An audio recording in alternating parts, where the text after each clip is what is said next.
Hi everyone, today I'd like to do a video on my current favourites. And I don't actually have that many, but it's been a while since I made a video, at least it feels that way to me. So I just thought I'd round up a few of my current favourites. So the first one, I've actually mentioned this a few times now, but I just want to absolutely underline how brilliant this is. I've never been one to spend much money on shampoo, perhaps spend something on setting spray or styling spray. Maybe I might fork out for that, but I was always of the view that most shampoos are created equal. Probably bought Schwarzkopf and sort of middle range stuff like that, but this is the best shampoo I've ever used in my life.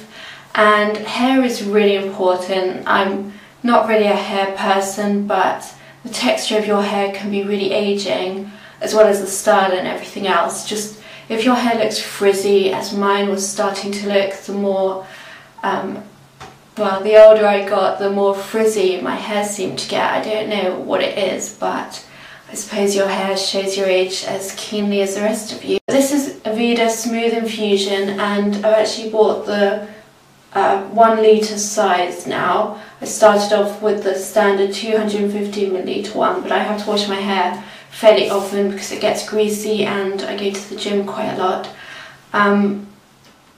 For greasy hair and coloured hair, because my hair is coloured, although it's really natural at the moment, I haven't had it coloured for a while, but I do usually use shampoo for coloured hair. This doesn't fade my colour, and it also is really good for greasy hair. It doesn't make it heavy and sort of greasy feeling, I suppose.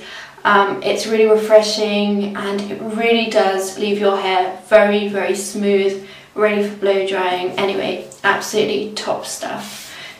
Full marks for that, and I'm hopefully never going to be without that.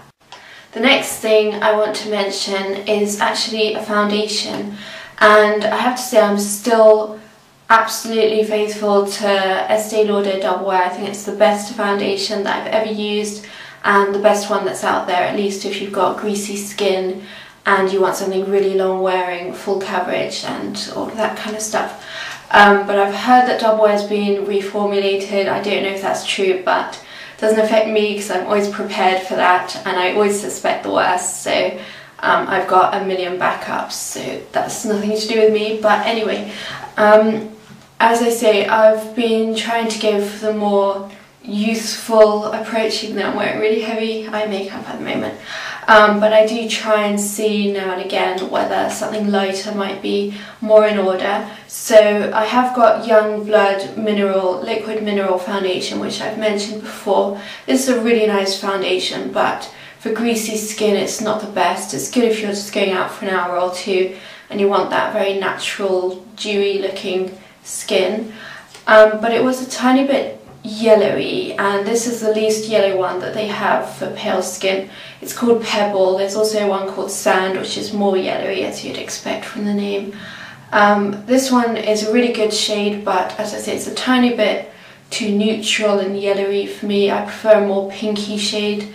But anyway, I found this Airbase foundation, and I had this one and the shade up from this one. This one is shade 00, which is pretty much white, and I had the shade up from this, which was 01, and I used it once and it really broke me out. It was horrible, and I thought it might be a coincidence. I used it again, it broke me out again, so I never used it, and I just never reviewed it because I thought, you know, I don't want to give a negative review. This was from an event I went to quite a while ago.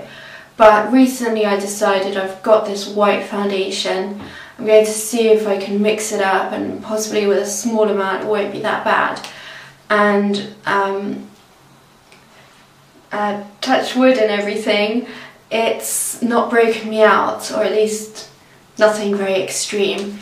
So yeah, I've been mixing these two together, the Airbase and the Youngblood. And the Airbase is a very, well, it's made of silicone, which I suspect is what my skin doesn't really agree with. But perhaps when you mix it, it's fine. I'm not a chemist. but it's really thin, as most air gun sort of makeup is. Very thin and watery, but it gives a huge amount of coverage. So if you're not afraid of silicone, this is actually a really good foundation.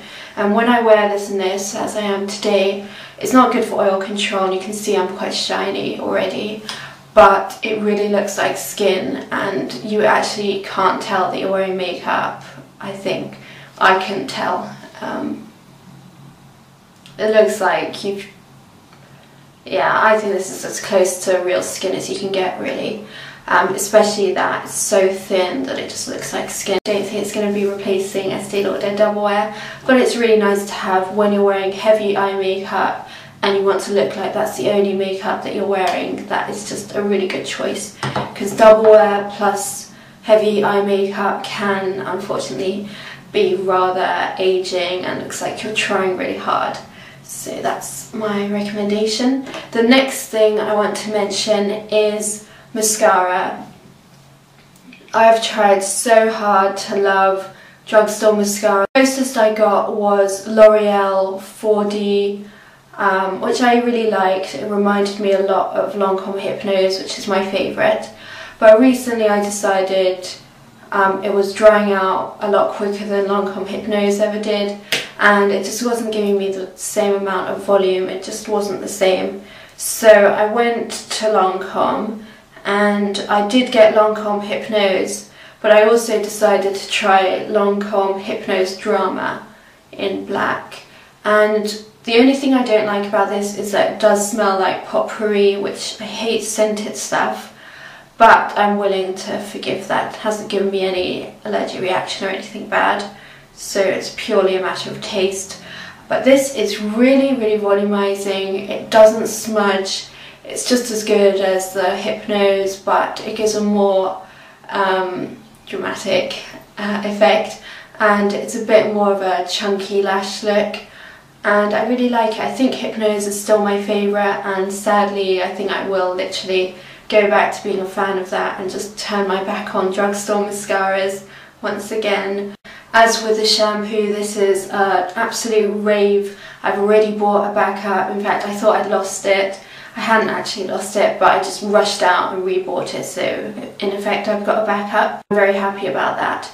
And I discovered this through Goss Makeup Artist. He reviewed this and he said that it's a reissue of an older product, and this one is cheaper than the older product, and you get like triple the amount or something. So this is absolutely brilliant. It's Bobbi Brown, my shade is Porcelain Peach, and it's the tinted eye brightener, and this is absolutely amazing. Again, like the airbrush air-based foundation, this is really thin, really natural looking, and yet it gives immense coverage, and it's just got a tiny hint of peach, but it's enough to totally deflect all of the darkness under your eyes. As soon as I tried it, it was just a revelation. I want to mention something else which is actually discontinued, sadly.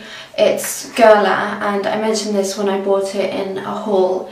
It's from the recent Pucci collection, and it's their bronzer and blusher and highlighter combo. It's really similar to the Rouge G which they had, which was my favourite blusher forever, and I'd say they're equal now. Perhaps the Rouge G is still a tiny bit more of a blusher. This is more of a blusher bronzer, and I love this. This was the limited edition brush from the Pucci collection, but it's the Meteorites brush. You can get this all year round, except instead of being blue it's pink, which is equally as cute.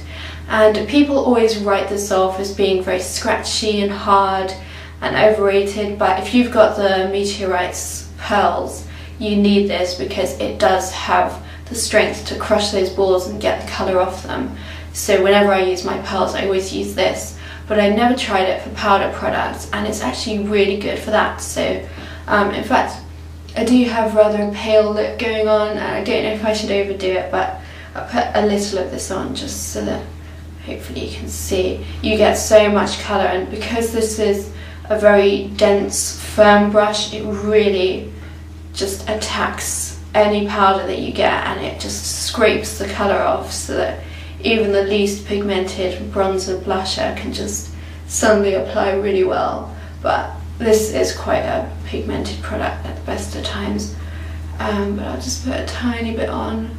It's a beautiful, quite orangey shade, but really natural, and I just love it for all over really.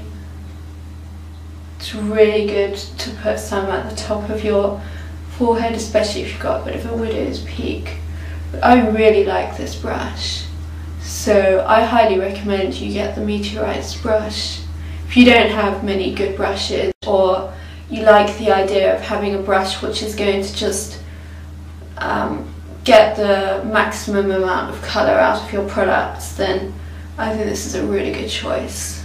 Hopefully you can see that probably didn't need as much colour as I've got now, but I really like this. When I have time, I like to use the brown shade, which is a bit orangey, as a bronzer, but I like to use it as a kind of sculpting powder.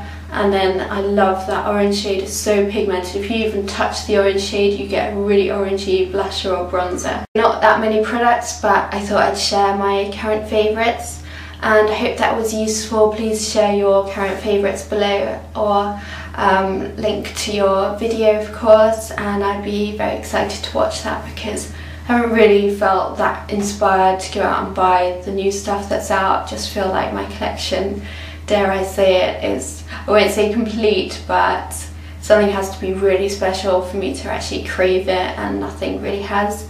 So if there is something out there, be sure to let me know. Okay, hope you're well, and thank you for watching. Talk to you all very soon. All the best. Bye.